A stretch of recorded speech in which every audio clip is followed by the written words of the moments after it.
waxaana wanaagsan gebi ahaantiinba daawadayaal waxaad ku soo dhawaataan wararkii ugu dambeeyay ee dalka iyo dibadda hadaan oo kale ka daawataan channelka Gobson TV qodobada ugu door corona aad ku daawan doontaan waxa qayb ka noqonaya kooxda Al-Shabaab oo dib ula wareegtay webxo iyo deegaano u dhow xogihii ugu dambeeyay iyo xaaladda deegaanadaasi ayaan kula wadaagi doonaa daawade ciidamadii ku sugnaa webxo iyo deegaano badan oo dib ugu soo laabanaya magaalada Muqdisho maxaa iska bedelay kacdoonkii ay waday beesha Murusade mas'uuliyiin iyo taliyaal lagu qabtay iyagoo hub u gudbinaya kooxda Al-Shabaab dilal qorsheysan oo ku soo kordhaya magaalada Muqdisho xilli la bartilmaameedsanaya beela gaara Itoobiya oo 3 shuruud heshiiska Xasan Sheekh hordhigtay oo la ogaaday muxuu yahay qorshaha weyn ee Itoobiya ka leedahay dalka ayaan kula wadaagi doonaa daawade qodobadaas iyo qodobo kale ayaad ku daawan doontaa barnaamij wareedkeena daawadayaal intaan guda gelin faahfaahinta qodobadaasi daawade waxaa si xushmad ku jirta kaaga codsanaya inaad markaasi channelka subscribe taabato muuqaalkan like dhahdo oo aad u sii share gareyso saaxiibadaada kala duwan ee kugu weheliya baraha bulshada mar waliba daawade waxaan ku soo gudbin doonaa xogtii ugu dambeysay iyo sidoo kale warar xaqiiqda ku saleysan anagoo markaasi ku baahina halkan daqiiqada ee ka dambeysa waa maalinimo axada taariikhduna ay ku beegan tahay 13 bisha 11 ee November sanada 2022 waxaad ku soo dhawaataan qodobadii aad maqasheen oo intaasi ee ka faahfaahsan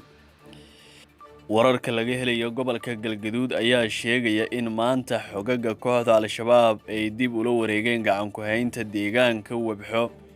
kadib markii ay isaga baxeen ciidamada xoogga dalka iyo dadka deegaanka oo markaasi deegaankan muddadii ugu dambeysay ee gacan ku hayntooda la wareegay kooxda Al-Shabaab ayaana halkaasi waxa ay kula wareegeen si dagaal la'aan ah gaashaan Ismaaciil Cabdi Maalig ayaana sheegay in markaasi ay ciidamadii ku sugnaa deegaanka webxo ay dib isaga laabteen iyagoo ka ruqaansaday furmihii ay ugu sugnaayeen deegaankaasi halkaasi oo kooxda Al-Shabaab ay ka bilowday dhaqdhaqaaqyo culus ugu dambeynna ay la wareegeen deegaanka loo yaqaano webxo qaar ka mid ah dadka deegaanka ayaa sheegaya in dagaalyahanada kooxda Al-Shabaab ay gaaf wareegayaan deegaanka webxo isla markaana ay difaacyo xoogan ka sameysanayaan halkaasi sidoo kale waxa intaasi ay ku dareen in ciidamada dawladda iyo kuwa deegaanka ay xalay isaga baxeen deegaanka saaka waa birigiina ay deegaanka la wareegeen xogaga kooxda Al-Shabaab lama oga sababta rasmiga ee ka dambeysay dib u gurashada ay sameeyeen ciidamada dawladda balse taliyihii hore ee ciidamada danab gaashaan Ismaaciil Cabdi Maalig oo ka mid ah mas'uuliyiinta hogaaminaysa ciidanka xoreeyay webxo ayaa sheegay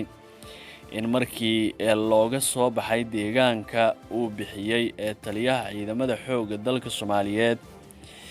in markaasi ay ciidamada danab isaga baxaan deegaanka webxo isagoo sheegay markaasi inaysan danab ku sugnaa karin deegaan la xoreeyay gaashaan Ismaaciil Cabdi Maalig ayaana sheegay inuu jiro qalad ka yimid dhanka taliska ciidamada xoogga dalka wuxuuna sheegay intaasi ay fursad siisay kooxda Al-Shabaab arintan ayaana dib u dhigaysa qorshihii ahaa in horey loo sii wado howlgallada ka socda gobolka Galgaduud oo ujeedkoodu ahaa in lagu gaaro ilaa iyo degmada Ceelbuur ee gobolka Galgaduud dhanka kaleetana magaalada Muqdisho caasimada Soomaaliya ayaa haatan wajahaysa xaalad amni darro kadib markii ay kooxda Al-Shabaab culays xoogan soo saartay caasimada iyadoo kaga jawaabaysa dagaalada uga furan gobolada dalka 24kii saac ee la soo dhaafay waxa xaafadaha magaalada Muqdisho lagu dilay ilaa iyo 5 ruux kuwaasi oo dhamaantood toogasho gaadma ah lagu dilay baarubax ayaa gelinkii dambe ee shalay waxa lagu dilay 2 nin oo lagu kala magacaabi jiray Kowte Faarax Shiil iyo sidoo kale Cabdi Yuusuf Maxamed Saytuuni kuwaasi oo ka shaqeynayay baabuurta isaga kala goosho gobolada dhexe iyo magaalada Muqdisho waxaana dilkan fuliyay xubno ka tirsanaa kooxda Al-Shabaab labada nin ee lagu dilay Baarubax ayaa deegaan ahaan ka soo jeeda magaalada Cadaado oo Al-Shabaab ee beesha degtay muddooyinkii u dambeeyay ay ku haysay beegsi gaar ah. sidoo kale waxaa xalay degmada Yaaqshiid ee gobolka Banaadir isna lagu dilay nabadoon Xasan Cali Bakar oo ka mid ahaa waxgaradka caanka ah ee magaalada Muqdisho. nabadoonkan ayaa waxaa toogasho ku dilay rag ku hubeysnaa bistoolad xilli uu ku sugnaa farmashiyo ku yaala agagaarka halka loo yaqaan CC. dhacdooyin kale waxa ay ka mid ah dilal qorsheysan oo shalay lala kala beegsaday dad kala duwan oo markaasi ku sugan degmooyinka Daynile iyo sidoo kale Dharkiinley oo ka wada tirsan gobolka Banaadir. dilka ka dhacay degmada Daynile ayaa waxaa loo geystay sargaal ka tirsanaa ciidamada dowladda federaalka ee Soomaaliya kaasi oo lagu magacaabi jiray Generaal Cabdullaahi Xuseen Warsame Waran, halka degmada Dharkiinley lagu dilay Sheekh Cabdilcasiis Axmed Xirsi oo ahaa imaamkii masjidka Dabaqeynka oo ku yaala gudaha degmada Dharkiinley. dhammaan kooxihii ka dambeeyay dilalkan ayaana goobta isaga baxsaday, mana jirto wax tallaabo ah oo ay qaadeen ciidamada ammaanka Soomaaliya. si kastaba dhacdooyinkan ayaa ku soo aadaya iyada oo dowladda Soomaaliya ay maalin ka hor soo saartay digniin ku saabsan in markaasi khatar weyn ay ku soo fogan tahay magaalada Muqdisho, lana filo karo weeraro culus oo kooxda Al-Shabaab la damacsan yihiin inay ka geystaan magaalada Muqdisho. dhanka kaleetana dowladaha Soomaaliya iyo Itoobiya ayaa maalmihii ugu dambeeyay bilaabay dhaqdhaqaaqyo culus oo lagu xoojinayo xiriirka diblomaasiyadeed iyo midka iskaashi ee ka dhexeeya labadan dowladood oo sidoo kale ah kuwa deris ah. aqoonyahan Cabdiraxmaan Sahal oo falanqeeya arrimaha siyaasadda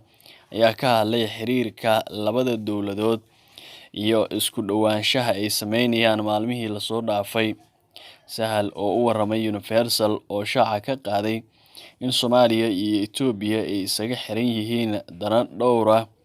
ayna ku qasban yihiin inay iskala shaqeeyaan. marka laga hadlayo xiriirka labada wadan ee Soomaaliya iyo Itoobiya, waa wax ku salaysan dowlad kasta danteeda iyo siyaasadeeda arrimaha gudaha iyo dibadda. labadan dal waa daris oo runtii waxyaabo fara badan ayaa ka dhaxayn kara, ayuu yiri Cabdiraxmaan Sahal. hadalkan ayaa ku soo aadaya iyada oo haatan uu wanaagsan yahay xiriirka diblomaasiyadeed ee ka dhexeeya dowladda Soomaaliya iyo Itoobiya, waxaana ugu muhiimsan oo ah labada dal ay iska kaashanayaan ammaanka, gaar ahaan la dagaalanka kooxda Al-Shabaab, iyadoo arrintaasna ay heshiis ku kala saxiixdeen hay'adaha sirdoonka ee Soomaaliya iyo sidoo kale Itoobiya oo maalmo ka hor wada hadallo ku yeeshay magaalada Muqdisho, halka sidoo kale kulan kalena ay ku yeesheen magaalada Addis Ababa ee xarunta u ah wadanka Itoobiya. daawadayaal, qodobkaasi ayaa u dambeeyay barnaamij wareedkeena. haddii aad nala soo gaartay qaybtan daawade, waxaan kaa codsanayaa inaad markaasi channelka subscribe taabato, muuqaalkan like dhahdo, aad u sii share garayso saaxiibadaada kala duwan ee markaasi kugu weheliya baraha bulshada. mar waliba daawade, waxaan halkan kugu soo gudbin doonaa xogtii ugu dambeysay iyo sidoo kale warar xaqiiqda ku salaysan.